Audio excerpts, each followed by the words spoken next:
હાલોદ નગરપાલિકા વિસ્તારના દાડિયા ખાતે સ્મશાનના અભાવે લોકોને હાલાકી. આ તારીખ 4/9/2025 ગુરુવારના રોજ સવારે 9 કલાકે દાડિયા ખાતે સ્મશાનની હાલત દયનીય હોવાથી લોકોને હાલાકી.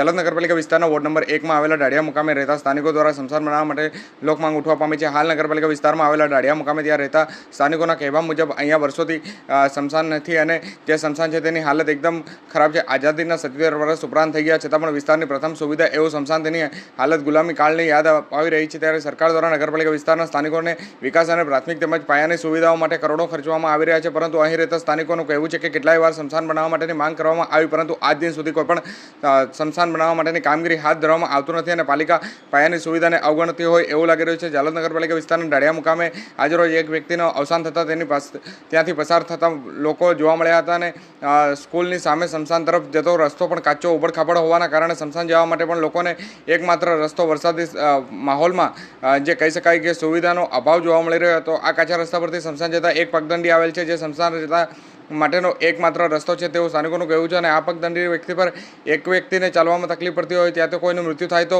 આ રીતે કેવી રીતે પસાર થવું તે પણ એક મોટો સવાલ ઊભો થવા પામ્યો છે. ત્યારે સરકાર દ્વારા અહીં પાયાની સુવિધાઓ આપવામાં આવે તેવું લોકોની પણ માંગ ઉઠવા પામી છે.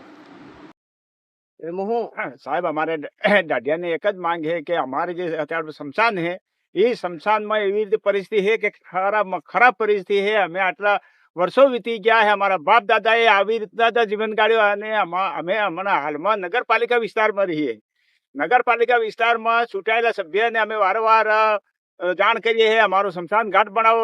અત્યાર સુધી સ્મશાન ઘાટ બન્યો નહીં અને એક વખત અમે વારંવાર આપણે જાહેર કરવાથી આ લોકોએ જીસીપી લાવીને ફરતા આપણે સ્મશાનની ફરતા ખાડા ખોદે ને પછી અમુક માલ સામાન નાખ્યું, અમુક બધી માલ સામાન કયા ગયું તે કે વિસી ખાઈ ગયા કે કઈક બીજી બાજુ વિસી ખાઈ ગયા, એમને આજ તક સુધી નહીં. અમારું સ્મશાન ઘાટ હજુ આવી હાલતમાં છે. એટલે અમારી એક જ માંગ છે કે અમારી તાત્કાલિક સ્મશાન ઘાટ બનવો જોઈએ અને આરસીસી રસ્તો, એટલી જ અમારી માંગ છે. હું વોર્ડ નંબર 1ના ઝાલોદ નગરપાલિકાના વોર્ડ નંબર 1 દાઢિયા મુકામે રહીએ છીએ અને આજથી 200 વર્ષ પહેલાંથી આજ સુધી સ્મશાન ઘાટ બનેલ નથી. અહીંયા આવવા જવાની ઘણી મુશ્કેલ પડે છે અને આરસીસી રસ્તો નથી, અહીંયા કોઈ પાણીની વ્યવસ્થા નથી અને લોકોને આવવા જવા માટે કોઈ માણસ ડેડ થઈ જાય તો એમને સ્મશાન ઘાટ સુધી લાવવા માટે સ્મશાન ઘાટ નહીં બનેલો, આરસીસી રસ્તો નથી. અને ચૂંટણી આવે ત્યારે વોટ માંગવા માટે લોકો ભોળવી અને પૈસાની લાલચ આપીને વોટ લઈને જતા રહે. આજ સુધી કોઈએ ધ્યાન આપ્યું નથી ગામમાં અને આ પરિસ્થિતિમાં અમે જીવીએ છીએ. તો અમારી એક જ માંગ છે, અહીંના સ્થાનિક જે નેતાઓ ચૂંટાઈને કાઉન્સિલર નગરપાલિકામાં જાય એ લોકોને માંગ એવી છે કે આ સુધી અમારી સામે કોઈ દેખ્યું નથી અને આ સુધી સ્મશાન ઘાટ બનાવ્યું નથી. આજે 100 વર્ષ થાય આવી હાલાકીમાં અમે રહીએ છીએ અને સ્થાનિક અહીંયા 4 કાઉન્સિલરો જીતીને જાય અને અમે જીતાડીને પ્રતિનિધિ તરીકે જીતાડીને નગરપાલિકા મોકલીએ, આજ સુધી ધ્યાન આપ્યું નથી. એટલે અમારી માંગ એવી છે કે અહીંયા વહેલી તકે સરકાર શ્રી ધ્યાને લઈ અને અમારી સ્મશાન ઘાટ અને આરસીસી રસ્તો અને પાણીની સુવિધા વહેલી તકે અમે અહીંયા બની જાય તો અમને સંતોષ છે. આ ગામની અંદર આજે સરપંચ છૂટાઈને વર્ષો વીતી ગયા છે. અમારા દાઢિયાની અંદર ખાડા ખોદીને આ લોકો જતા રહ્યા, પણ આ સુધી કંઈ મળ્યું નહીં. નહીં સ્મશાન મળ્યું, નહીં પાણીની સુવિધા માટેને કશું મળ્યું નહીં.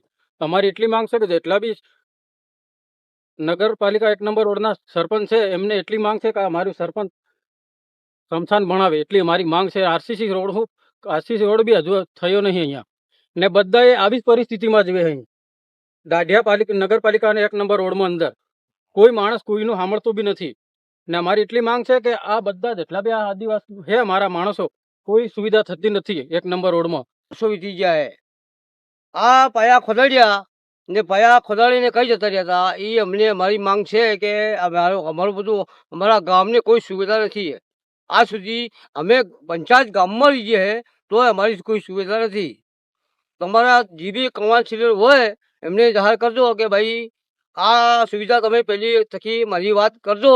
કે અમારા ગામની અંદર એક સ્મશાનનો કોઈ અધિકાર છે નથી ને કોઈ અમને આટલા વર્ષોથી અમને સામાન નાખેલું બી ભરી ગયા નહીં અને કોઈ સામાન અમારા અહીંથી એ કરી નથી, સ્મશાન બનાવ્યું નથી. રોડનો બી અમારા સ્મશાનમાં આવવાનું કોઈ એ છે નથી.